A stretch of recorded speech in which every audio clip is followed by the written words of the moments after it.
Hey, good morning, everybody. I'm here to just quickly underscore Tim's message from yesterday about the letter that O'Reilly and I have been working on for some time now. The purpose of the letter is to encourage HHS to go ahead and finalize a proposed rule that they put out last year that would give patients the right to access their test results directly from laboratories in all 50 states. And as a reminder, today the status quo is that patients can access their records only in a handful of states. This proposed rule would take that, just all the way home and give patients direct access rights in all states. So our ask is simple in the letter. We just want HHS to go ahead and finalize their own rule. There are many reasons for supporting the rule. I encourage you to take a look at the letter that outlines them in more detail. The reasons include the saving money from avoiding the unnecessary repetition of tests. But today I just want to touch briefly on two reasons. First and foremost, better access to medical records helps patients.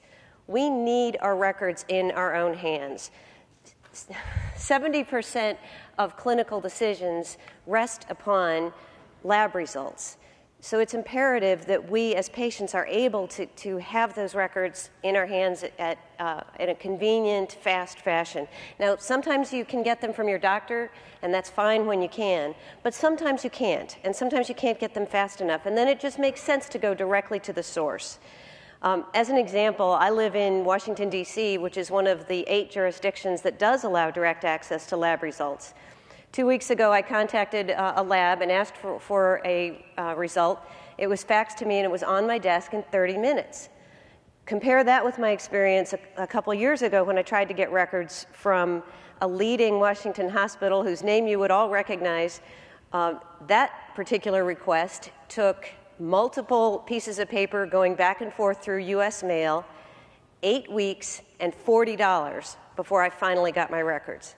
That's really unacceptable in today's world, and it hurts clinical care. Had I actually needed those records fast, I'd have been in real trouble. We all know that the primary reason that we need our records isn't even so much so that it's sometimes so that we can find out the results for ourselves, but often it's because we have to work as our own human PHRs and ferry our results from one physician to the next, because there isn't any other way. The second reason is technology, the reason that you guys are here.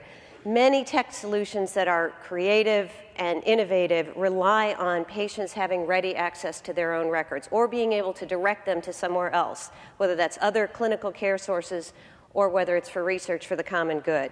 This is my final point. You simply cannot share what you don't possess. In order to achieve better breakthroughs in technology, we need this logjam to be broken. And I would invite all of you to take another look at the letter. If you agree with it, please sign it. Please push it around through your networks. At this moment, we have 329 signatures, and I'd love to get more. The reason this is brought to you at this conference is because O'Reilly wanted to give you a chance to play a role yourself in affecting public policy in Washington. So thank you, and go date it.